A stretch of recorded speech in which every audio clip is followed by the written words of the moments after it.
going on, guys? This your boy Ottoman Williams, and this is a 411 for your fantasy football. I did a 36-minute video this morning trying to get it out the way, and I don't know what happened to it.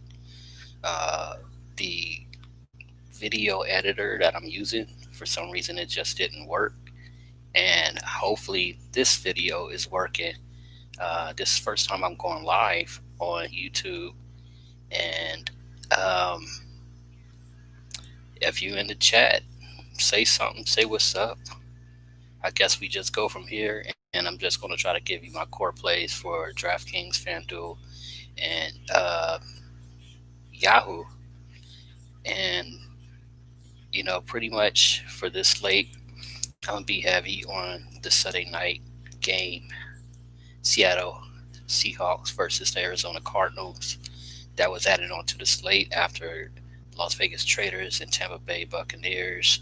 That game had COVID-19 issues, and they're trying to make sure that they have a Sunday night football game just in case some more Las Vegas traders end up getting COVID. They can just cancel that game.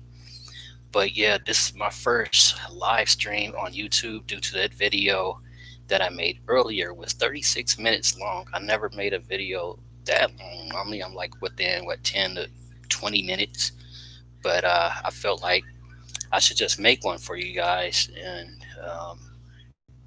going live so I can have something for you guys to make a comparison as far as if it's certain players that you consider playing. So what I'm going to do, go right here and pull up the guys that I have in my main line. I've been pretty heavy on the majority of them. At quarterback, I got Russell Wilson. He's Mr. Unlimited, a.k.a. Dangerous. He's coming off a bye, going against the Cardinals. I know he doesn't have a good history going against the Cardinals, but the guy, he threw 3 touchdowns the last one. Yeah, he did throw an interception, but he rarely throws interceptions. I feel like he can go out there and do some major work this time against the Cardinals, even if they're on the road. So I'm going to have him as my main quarterback on DraftKings, Fanduel, and Yahoo. And moving down to running back, I'm going after the chalk. Giovanni Bernard is it makes no sense not to play him when Mixon is out. The next guy up behind him is Samaje Perine, and if you know Samaje Perine back in the past, he's not really effective on the field, if you ask me. And Giovanni Bernard, he got pass catching potential, and we're going to see Joe Burrow throw that ball a lot more since Mixon's not playing, even though Mixon does get passing looks too. But Giovanni Bernard, he was known to step in as that passing running back. And this Sunday, he's going to be in line for a heavy load of work. Like I said, he got some Samaje Perine behind him. And second rounder, Travion Williams, we haven't get to see him at all. So he might get some work too. I doubt it'll be a committee type of thing, though, because Giovanni Bernard is good at passing and running the ball. So I can see him going out there and getting 2 touchdowns against the Browns, too.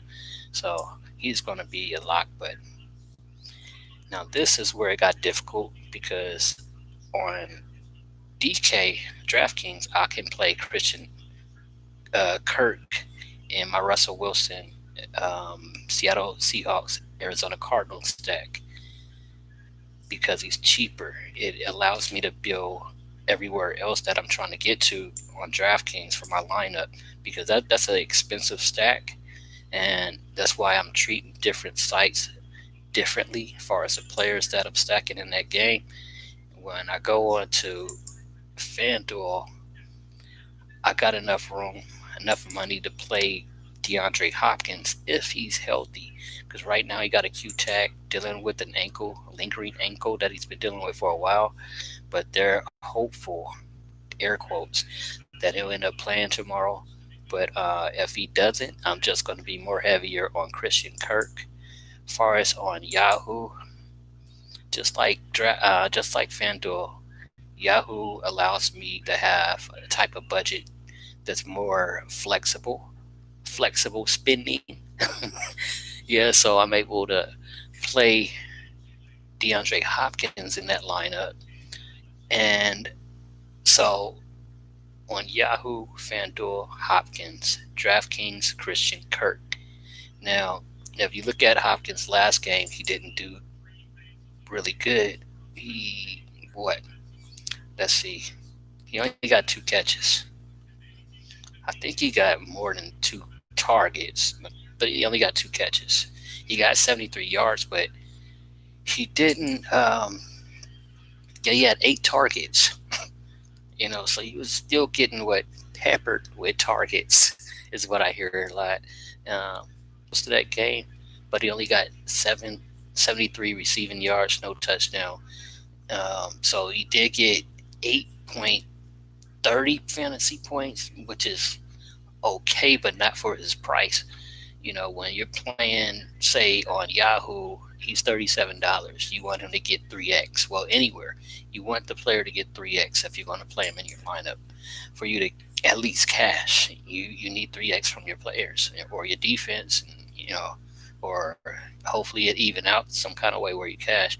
But, I don't know if people are going to be still trying to play him, holding him in a flex spot just in case he play.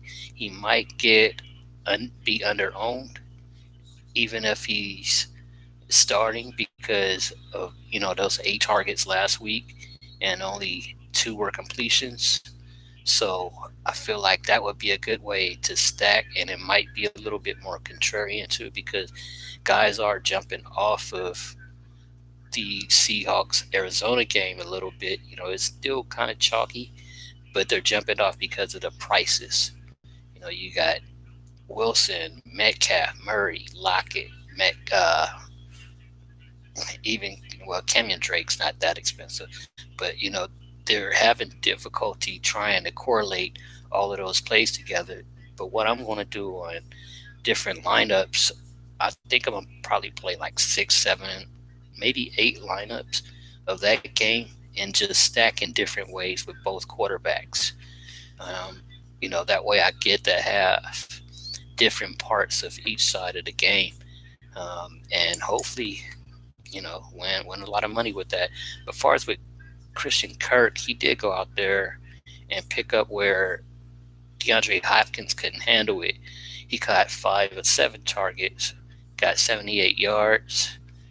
So he had a decent game. Let me see, did he get a touchdown?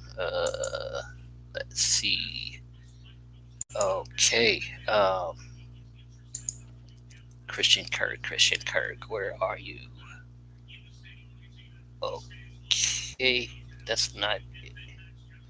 My system's freezing. I don't know if it's because I'm going live or what. This is the first time I'm going live on YouTube for you guys. So, yeah, don't forget to like, subscribe, and comment below. Click that bell icon because you never know when I'm going to make a video like today. I just randomly decide to go live because of the difficulties I had with that 36-minute video I made this morning that did not show up. Oh yeah, last week Christian Kirk got 2 touchdowns, 22.6 fantasy points. So yeah, he's definitely going to be a lock button on Draftkings for me, and I'm gonna play him on Fanduel and Fantasy too. But this is my main lineup that I have: Christian Kirk on Draftkings, Hopkins on Fanduel and Yahoo.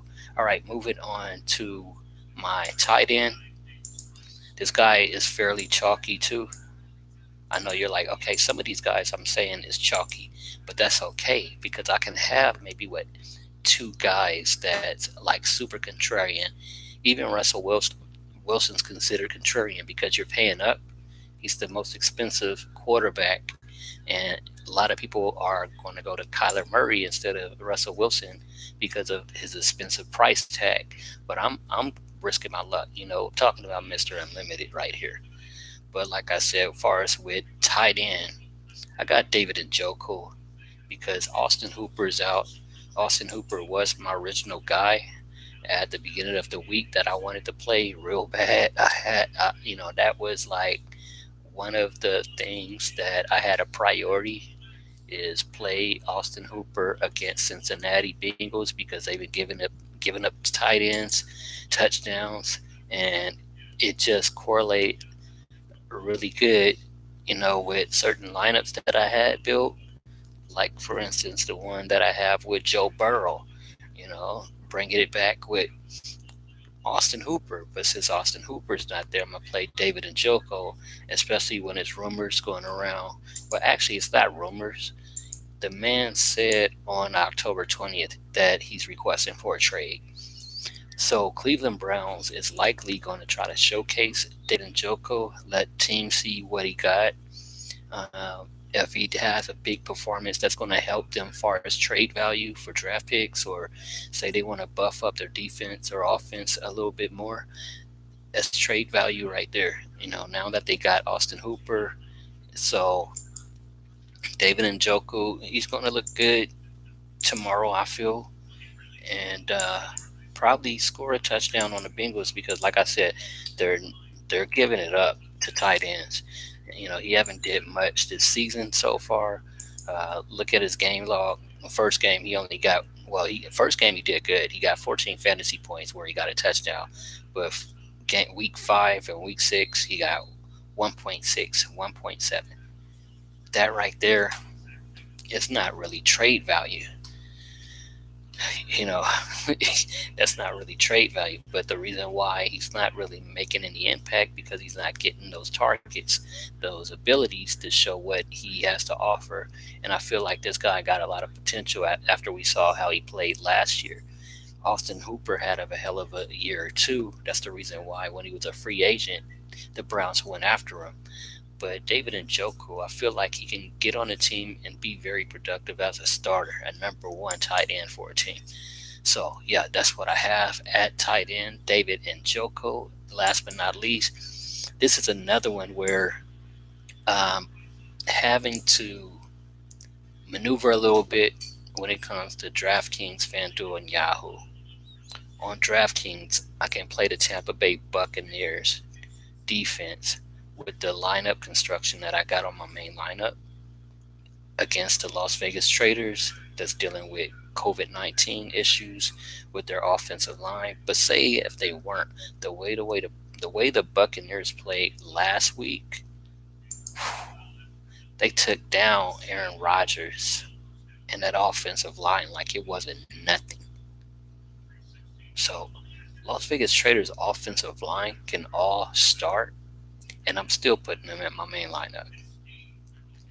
On FanDuel and Yahoo, I'm playing the San Diego Chargers against Gardner Minshew. I feel like they can go out there and stomp the shit out of the Jacksonville Jaguars tomorrow. I don't know. It's just a gut feeling. This is not a good game for Jacksonville. I can be wrong. Gardner Minshew can be the slate breaker tomorrow. And when everybody's thinking it's Kyler Murray, Burrow, Russell Wilson, Mahomes, it could be Minshew. It could be Minshew Mania. But you know what? I'm going to press my luck. I'm playing San Diego Chargers. Comment below, share the video, follow me on Twitter at the 411 DFS. If you guys got any questions in the chat, please hit me up on here or Twitter. I know a lot of you guys probably line up building right now. But until next time, y'all be safe, stay blessed, and I hope you win a lot of money. Behind me, though. Let me be first place. You be second place or third place. All right? Peace.